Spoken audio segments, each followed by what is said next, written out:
What's up, manga fans? This is Raphael from C Manga, and welcome back to another review of Bleach. This week's chapter 604, Revitalize. So the chapter's out a bit late today, but that can't be helped because we just had, the massive 2-chapter finale of Naruto, which was great. I was just sitting there wondering if the translators forgot about Bleach and weren't going to release it today, but here it is. And seeing Naruto finish is actually weird. It's been going on for 15 years now, so it's crazy to see it finish, and it's just making me think that Bleach will most likely be right around the corner, and I'm just trying to imagine how that's gonna feel and look when that final chapter comes out. And as I said, don't know how long it's gonna be, but it probably will be in the next, I'd say, year or two. But either way, this chapter was great, but not great if you're a Royal Guard fan like me. I was upset. I really was, especially when one of my favourite Royal Guards was pretty much getting turned into Swiss cheese, and I wasn't liking that.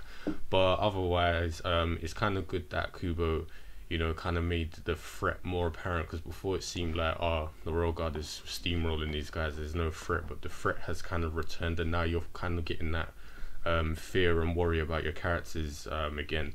So it was kind of interesting because the way it first starts off, we see Renji asking Bazz-B what's going on, and like most, your fight, you wouldn't really care about your enemy, would you? But I guess this is those kind of typical shonen tropes. You're like, oh, what's going on, man? It's like, what's happened to you, even though this person was trying to kill you before. And it's funny because Bazz-B's like, that's what I like to know, and then he starts shouting up to the sky, is this how you do things, to Juha. So the Aswien is basically still going on, but Bazz-B didn't seem to disintegrate as quickly as cannot remember his name, but the guy with the glasses did last time. And we even see that Giselle and Leilotto are somewhat still affected despite not being in direct contact from the light. But Giselle's hugging Bambietta, chanting that she won't die, and Leilotto agrees, both roaring with Bazz-B that they can't die here. So it's making me think maybe they might survive, but they'll lose their powers, or maybe they won't lose all of their powers and they'll have like maybe basic Quincy powers that's able to still use Ryatsu bows and stuff like that. Either way, we'll see what happens, but I'm pretty sure if they were gonna die, they would have been dead by now. So we see other people spectating across the Serite. Byakuya sees it as well. We even have Kuryaku realizing that the situation has gone sour and really bad, and asks Nano and Akiba if they can leave this place, as the Serite is no longer the place that's in danger. The Soul King Palace is in danger.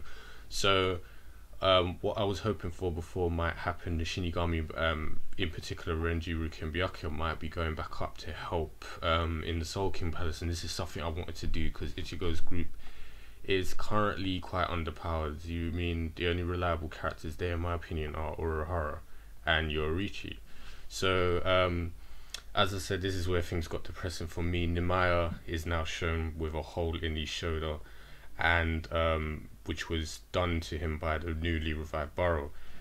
And we have Hashwald basically explaining to Nimaya what Aswien is, taking the power from useless Quincy's and transferring it to the ones who need it, and they're reborn with new power, while the Quincy who had the power taken away from them will die. And this is basically His Majesty's power, and this is something that none of the Shinigami or the Royal Guard knew about. This is his power they were unsure about, and because it's not him moving Reishi about, it's actually moving power from one place to another. The Tree of Life can't block it, which is something I mentioned last time, because I was like, even the Tree of Life doesn't seem to notice what this is, and it can't block it, so it passes through easily. And Nimaya actually assumes that, oh, so this is why I was able to get pierced by Baro's bullet in the shoulder when before it didn't affect me. And Baro says, you're wrong on 2 points. It's like, the first one, this isn't my new power. This is my real power, something I didn't have the chance to use before, cut me down. And second is, what went through you wasn't actually a bullet. It was there is no bullet. There's no bullets in his rifle. His power, their X-axis, just pierces through anything that is between the muzzle and the target. So he can just point at whatever he's doing, point, and there's a hole. That's as simple as that. And unfortunately, he demonstrates this by shooting at Nemaya again. And Korenji and Hikifune jump in to try and protect him with their paddles, but unfortunately, as he said, it goes through anything, and it goes straight through Nemaya and piercing his chest. And it's making me worried about him. I'm wondering if he's going to be a casualty, like he's going to die or not. We'll see what happens. But yeah, I'd say Barrow, he's one of those villains you know, I'm definitely gonna hate, because he's cocky. He's like, oh, can you, all three of you, just stand in the line so I can kill you in one go? And I feel like Kubo did a good job with his character. He's definitely one of those arsehole, arrogant characters. And it's going to be interesting to see who's going to deal with him in the next few chapters, because it's going to be someone who's going to have to be able to get around that freaking no ammo sniper, because that's very OP in my opinion. He just needs to aim, and then there's a hole. So we see Perinda now. He's apparently able to distort the Tree of Life, and he starts using his compression ability to distort and break the cage.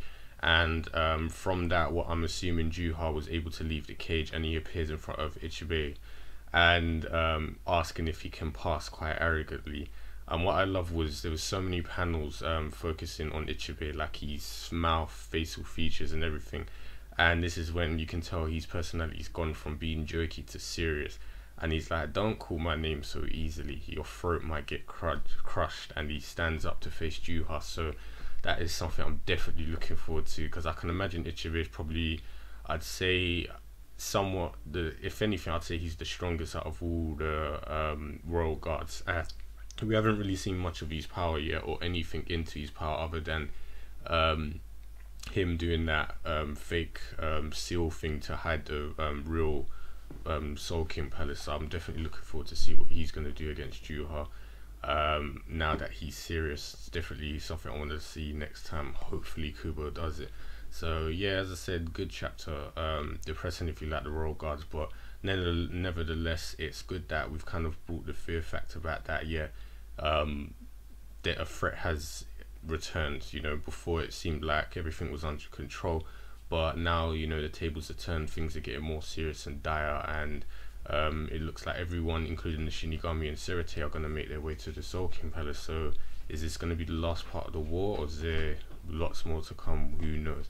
So either way, that was it for this chapter. I enjoyed it. Can't wait for next week's chapter. What do you guys think? Leave your comments in the comment box below. Any opinions, predictions are appreciated as usual. And if you're new to the channel, check out our stuff and see what you like, and I'll speak to you guys next week.